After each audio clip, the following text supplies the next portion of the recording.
Me and my best friend in college went from Alabama to Atlanta, Georgia a bunch of times to shop, go to Six Flags, eat, whatever. But one time we were coming back super late, like after midnight.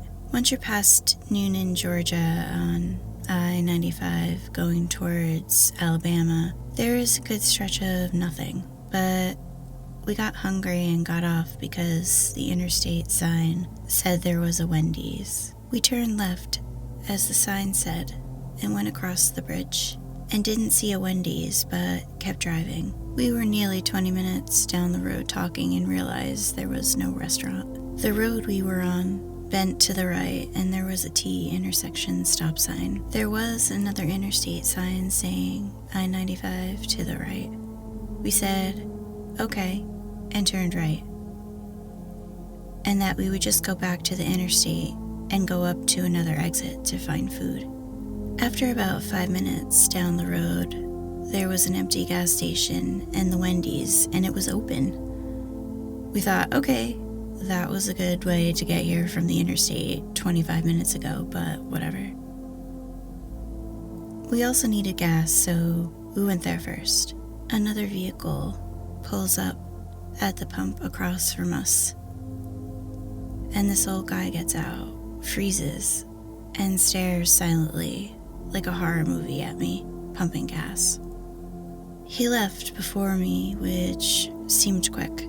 My soul shivered, but I finished, and we went into the Wendy's drive-thru. The server at the speaker and window sounded like a tired robot, and also stared at us blankly like a zombie without blinking. We waited and got our food and couldn't wait to leave. Just before driving off, I took a look at the gas station again, and the same creepy man is there, in the same spot, staring at us in the Wendy's line, completely silent and still. We turned right quickly on that same road, going the same direction toward where it said the interstate would be. We seemed to drive longer than we thought without the interstate popping up, and decided to just turn around and retrace our drive. We went back the opposite direction looking for the Wendy's, so that we knew how far the left turn would be. But before you know it, there the left turn was. No gas station, no Wendy's. We turned left anyway and went back up to the interstate, just like we came, and ate our ghost Wendy's in silence, halfway home before having the gumption to ask each other if that just happened.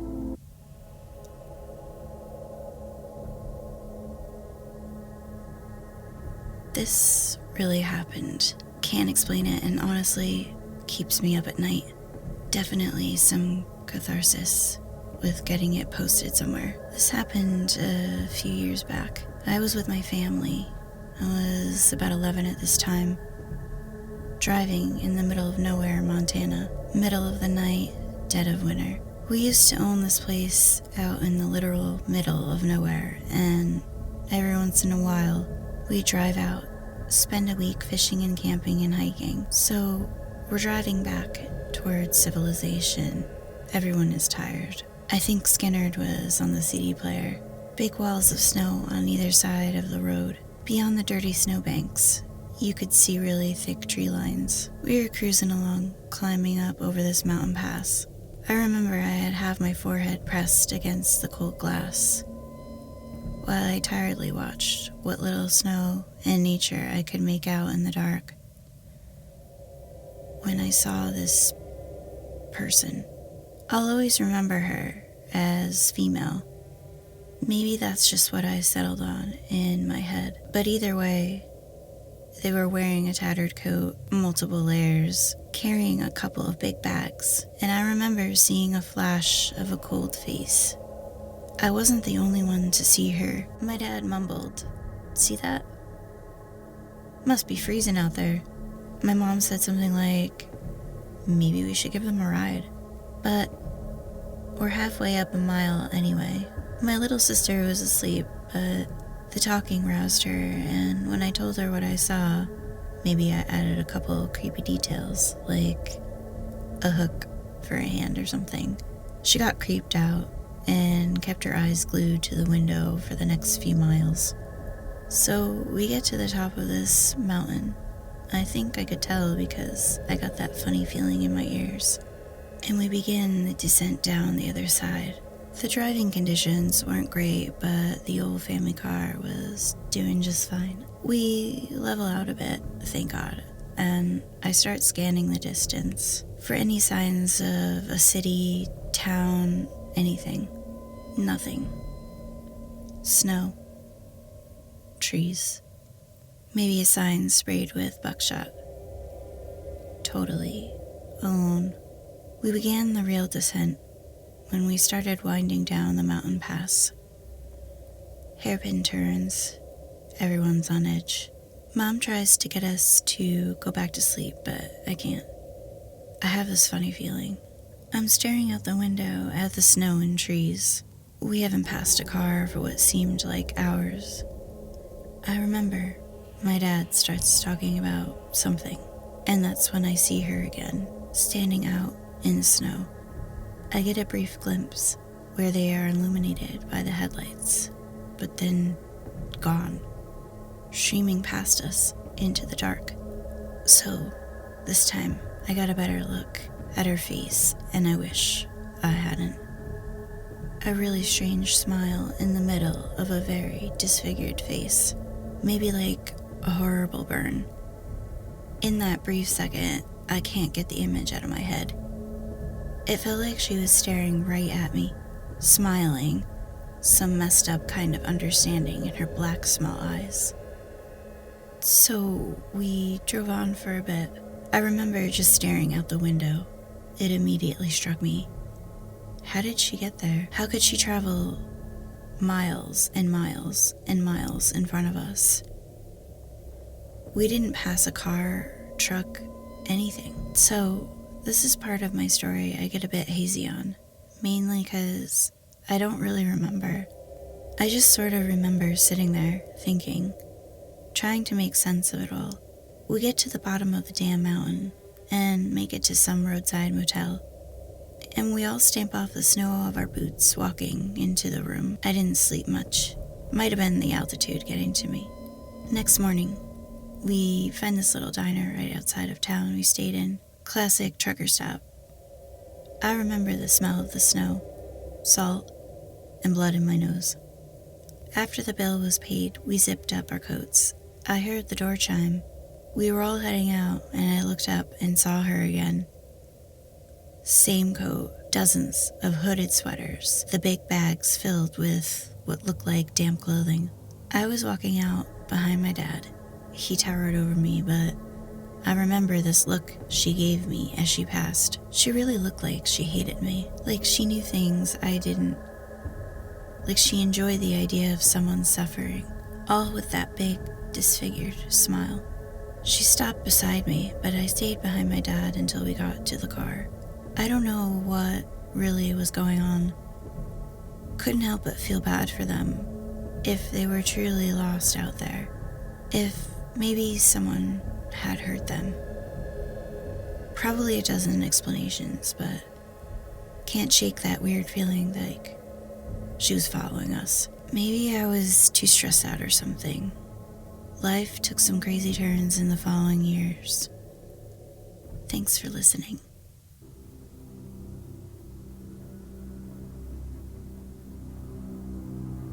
I was on an assignment for the Army, making my way from San Antonio, Texas, to Tacoma, Washington. It was a long drive, and they gave me 6 days to report to my new unit, but I didn't mind. I love road trips. There's nothing like the freedom of exploring the world by yourself. The first day of my journey, I planned to get as much driving in as possible, so I could spend a few days in Utah. A sort of mini vacation, you could say. This was January, and the days were short, so maximizing the amount of daylight I had was crucial. I got up early that morning, carried the last of my bags out to the Corolla, signed out of my old unit, and hit the road about roughly 5 a.m. It was an amazing day. I saw the landscapes transform around me, from the San Antonio metropolitan area to the savannas of Edwards Plateau to the pancake flat farmland of the Great Plains region, America's breadbasket. Finally, the farms opened up into prairie, and I saw the Welcome to New Mexico, the land of enchantment sign. Now, I really was in the middle of nowhere. Continuing on US Route 380, I eventually found myself in Roswell. I could have gotten a few more hours of driving in, and I made it to Albuquerque. But I figured since I was in no rush, I might as well see what Roswell had to offer. Who knows if I would get the chance to visit again. As a fan of the strange, dark, and mysterious, as mrballen would say, I took a self-guided tour of the shops and attractions. The next day, I continued to Albuquerque, then westward onto Interstate 40. By the time I reached Gallup and started northbound on US Route 491, I still had about 2 hours of driving left before crossing the border into Colorado, and another 45 minutes before I would get to Cortez. My plan stopped for the night. However, my daylight was already running out, as sunset was at 6 p.m. I got Starbucks and refreshed myself for the final stretch. It was supposed to be easy, just a straight shot, but looking back on it now, I figured that had I decided to stop in Albuquerque instead of Roswell the night before, I would have been in Colorado by now, and possibly be making my way into Utah. I would have saved myself from what was waiting for me on that desolate highway. Route 491 stretched far into the Navajo Nation. On either side of me were endless expanses of prairie, bookended by dark indigo mountains on the horizon. To my left, the sky glowed a faint orange-purple, the light slowly dying down like smoldering embers in a fire, until finally plunging into the land of darkness. Every now and then, I would see the forlorn headlights of another car passing by, which gave me a bit of relief that I wasn't alone. I also had my road trip playlist on to keep me company, and call me ironic, but Hotel California was playing. After passing the small, lonely town of Newcomb, the next piece of civilization would be Shiprock. However, between the two was a 36-mile stretch of absolute nothingness. An abyss I had to cross. I was not ready for what I was about to witness. After several miles of having not seen another car in the road, I saw something strange emerge from the horizon, barely lit by the moonlight.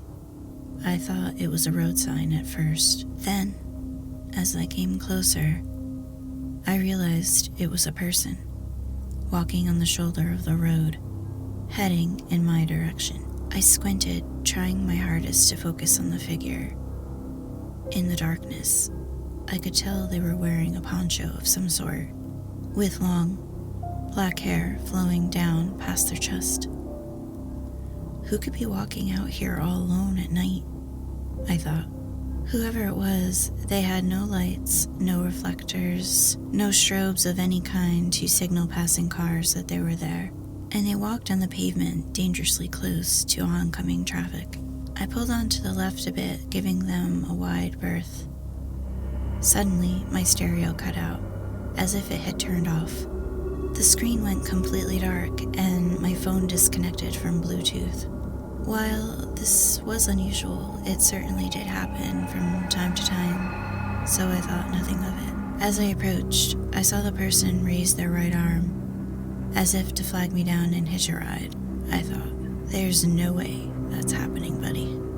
As my headlights swept by, I realized it was a man, dressed in a button-up shirt, a wool poncho, jeans, and cowboy boots. His large belt buckle glinted as the lights passed him. But in that split second, I realized with abject shock that not only were his eyes painfully wide open, but they seemed to be tracking me. Somehow, he was able to see me through the glare of my headlights and look me dead in the eyes, not breaking contact until I passed. I was shaken for a bit, but my nerves gradually subsided. My stereo abruptly turned back on and my music continued playing. I brushed everything off as simply my imagination. The darkness and the shadows playing tricks on my mind. Besides, the man was behind me. I figured he must have been drunk. I looked in my rearview mirror. He was gone. I couldn't see him. Maybe he's too far behind me. No, that couldn't be. It must be too dark. Maybe. I drove on, trying to figure out what had just happened, but at the same time, forcing myself not to think about it. Just when I thought I had moved on, I saw another shape in the distance. Getting closer, I realized it was another figure. Another person walking alone at night? There's no way. They walked along the shoulder of the road, swaying back and forth. Slowly I could make out this person was also wearing a poncho. Then I saw what looked like long black hair reaching down past the chest. No, there's no way. It was the man. The same man, but how? This man raised his arm again, trying to flag me down. What did this guy want? I kept up my pace, with no intention of stopping for any reason. Just like the last time, my stereo turned off again. Suddenly, the man leapt out in front of the road, arms waving frantically. I swerved into the left lane, narrowly avoiding him.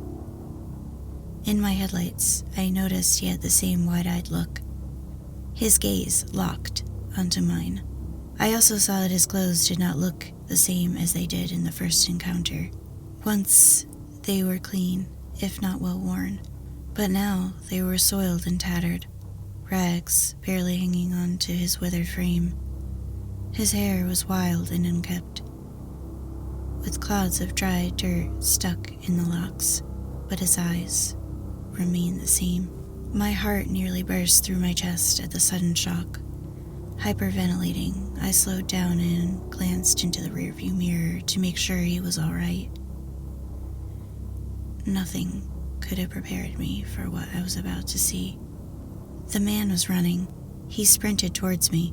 I centered the wheel and accelerated, hoping to get as much distance between him and I as possible. But as I continued to speed up, so did he. Faster and faster I drove, but every time I looked in the mirror, I would see him right behind me, perfectly keeping pace.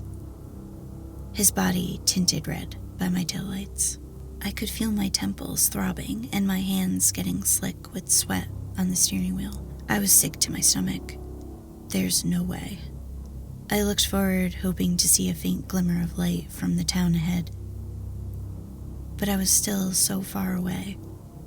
I looked back at the rearview mirror. The man was gone. I should have been relieved, but I knew better. Where'd he go? I looked around, hoping to regain a visual on him. I couldn't see anything. Taking a deep breath, I refocused on the road, but kept my guard up. Just keep driving, I told myself. Only a few more miles to go. Out of the corner of my eye, I saw something. Another shape. It wasn't the man, at least. I didn't think so.